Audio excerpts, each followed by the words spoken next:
មេធាវីអះអាងថាសំណុំរឿងដែលតុលាការខេត្តបន្ទាយមានជ័យឃុំខ្លួនឈ្មោះស្វាងសាគាភេទស្រីគឺជារឿងអយុត្តិធម៌ខ្លាំងណាស់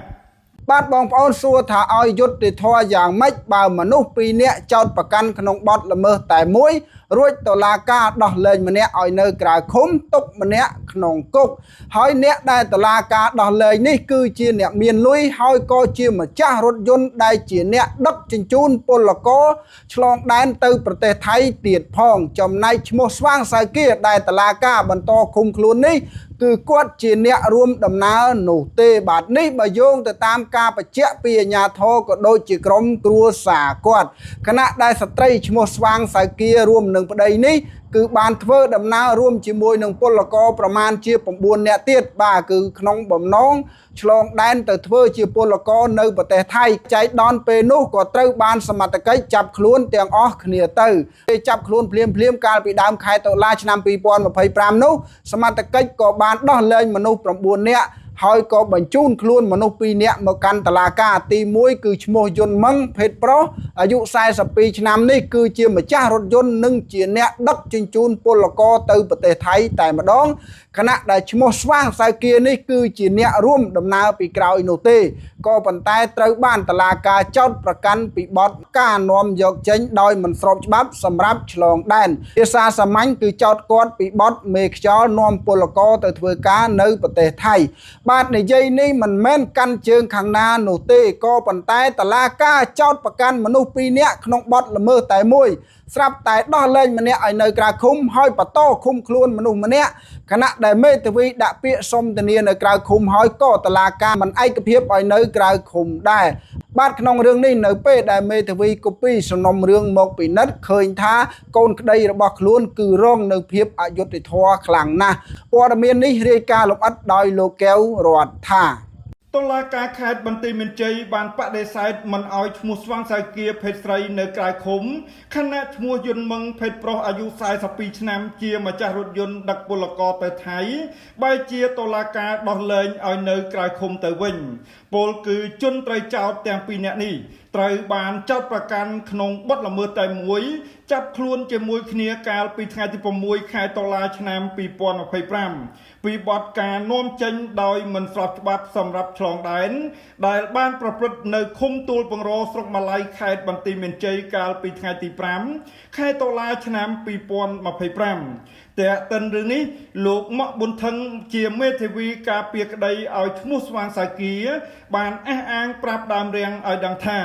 សំណុំរឿងមួយនេះគឺពិតជាមានភាពអយុត្តិធម៌សម្រាប់កូនក្តីរបស់ខ្លួនណាស់លោកមេធាវីបានលើកឡើងយ៉ាងដូចនេះថា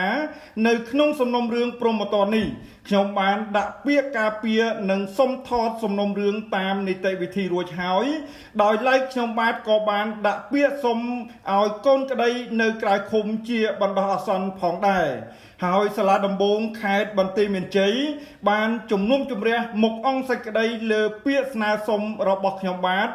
ដោយចេញសារក្រមព្រហ្មទណ្ឌលេខ04 មអដ/20 ចុះថ្ងៃទី26ខែមិថុនាឆ្នាំ2026សម្រាប់មិនអនុញ្ញាតឲ្យកូនក្តីរបស់ខ្ញុំឈ្មោះស្វាងសៅគានៅក្រៅឃុំនោះទេ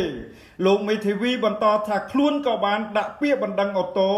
ដើម្បីឲ្យសាលាអូតូផ្ដល់ភាពយុត្តិធម៌ដល់កូនក្តីរបស់ខ្ញុំដោយឃើញថាក្នុងរឿងនេះពិតជាមានភាពអយុត្តិធម៌ពិតមែនសម្រាប់កូនក្តីរបស់ខ្ញុំហើយក្នុងរឿងនេះផងដែរសាលាដំបងខេត្តបន្ទាយមានជ័យនឹងធ្វើការជំនុំជម្រះនៅថ្ងៃទី16ខែកក្កដាឆ្នាំ2026វេលាម៉ោង9 ព្រឹកដើម្បីឲ្យមានចម្លើយទាំងសងខាងនៅថ្ងៃទី9ខែកក្កដាឆ្នាំ2026ដើមរាំងបានព្យាយាមសុំការបំភ្លឺពីលោករឿនលីណាអ្នកនាំពាក្យសាលាដំបងខេត្តបន្ទាយមានជ័យដោយទូរស័ព្ទចូលជាច្រើនដងគ្មានអ្នកទទួលប៉ុន្តែលោកសំរិទ្ធសុខុនអ្នកនាំពាក្យអัยការអមសាលាដំបងខេត្តបន្ទាយមានជ័យបានថ្លែងប្រាប់ដើមរាំងឲ្យដឹងថាការឃុំខ្លួននិងការដោះលែងនោះជាឆន្ទានុសិទ្ធិរបស់ចៅក្រមគណៈលោកពុំបានដឹងនោះទេទោះជាយ៉ាងណាក៏ដោយប្រជាពលរដ្ឋអាជ្ញាធរមូលដ្ឋានក្រុមគ្រួសារជនត្រូវចោទសូមស្នើយ៉ាងទទូចដល់អាយដាមកើតវណ្ណរ៉េត ព្រះរាជអាជ្ញានៃអัยការអមស្លាដំបងខេត្តបន្ទាយមានជ័យអាយដាមសេងលៀងប្រធានស្លាដំបងខេត្តបន្ទាយមានជ័យអាយដាមអ៊ុំរាត្រីអភិបាលនៃគណៈអភិបាលខេត្តបន្ទាយមានជ័យអាយដាមកើតរិទ្ធឧបនាយករដ្ឋមន្ត្រីក្រសួងយុត្តិធម៌ជាពិសេសសម្ដេចមហាបវរធិបតីហ៊ុនម៉ាណែតនាយករដ្ឋមន្ត្រីនៃព្រះរាជាណាចក្រកម្ពុជាមេត្តាជួយអន្តរាគមន៍ដោះលែងឈ្មោះស្វាងសៅគាវិញដោយក្តីអនុគ្រោះដោយផ្អែកថាឈ្មោះស្វាងសៅគាពុំមែនជាមេខ្យល់និងមានជីវភាពសត់សោយខ្វះខានជាក់ស្ដែងពលករទាំង10នាក់ដែលធ្វើដំណើរជាមួយគឺសុទ្ធតែអះអាងថាឈ្មោះស្វាងសៅគាពុំបានបញ្ចុះបញ្ចូលពួកគាត់ឲ្យទៅធ្វើការនៅប្រទេសថៃនិងពុំមែនជាមេខ្យល់មិនតែប៉ុណ្ណោះសូម្បីលោកកៅម៉ែតមេភូមិយាងឧត្តមលោកទុនថុលមេឃុំណាំតាវលោកទេពឡាបមេភូមិថ្មីជើងឃុំណាំតាវក៏សុទ្ធតែបញ្ជាក់ថាឈ្មោះស្វាងសៅគាមិនមែនជាមេខ្យល់នាំមនុស្សទៅថៃខ្ញុំបាទកែវរដ្ឋាធ្វើសេចក្តីរាយការណ៍ពិសេសចេញពីស្រុកភ្នំស្រុកខេត្តបន្ទាយមានជ័យសូមបញ្ជាក់ថាគ្រួសារស្វាងសៅគានេះគាត់អត់មានបានទៅជួយដូមមនុស្សទៅស្រុកថៃទេគាត់ទៅដោយគាត់ក៏ខ្វះខាតហើយខ្វះខាតមានជីវភាពក្នុងគ្រួសាររបស់គាត់ខ្វះខាតមិនដឹងទៅរកប្រកបការងារអ្វីគាត់ក៏បានបបួលគ្នាទៅថៃចេះបបួលគ្នាទៅថៃក៏សំណុំរឿងតឡាការថាគាត់នៅជួយដូមមនុស្សគាត់អត់ទេខ្ញុំសូមបញ្ជាក់ចេះព្រោះកូនចៅខ្ញុំក្នុងភូមិនេះខ្ញុំគ្រប់គ្រងរាល់ថ្ងៃអ្នកណាធ្វើម៉េចក៏ខ្ញុំដេញងោះបាទខ្ញុំសំណុំពោដល់តឡាការខេត្តបន្ទាយមានជ័យហើយនឹងសម្ដេចបវរអធិបតីហ៊ុនម៉ាណែតសម្ដេចហ៊ុនសែន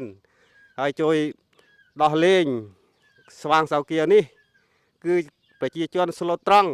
រត់នឹងកម្លាំងបាទសូមឲ្យជួយដោះលែងហើយនឹងឲ្យជួយដោះលែងគាត់គ្មានអ្វីនឹង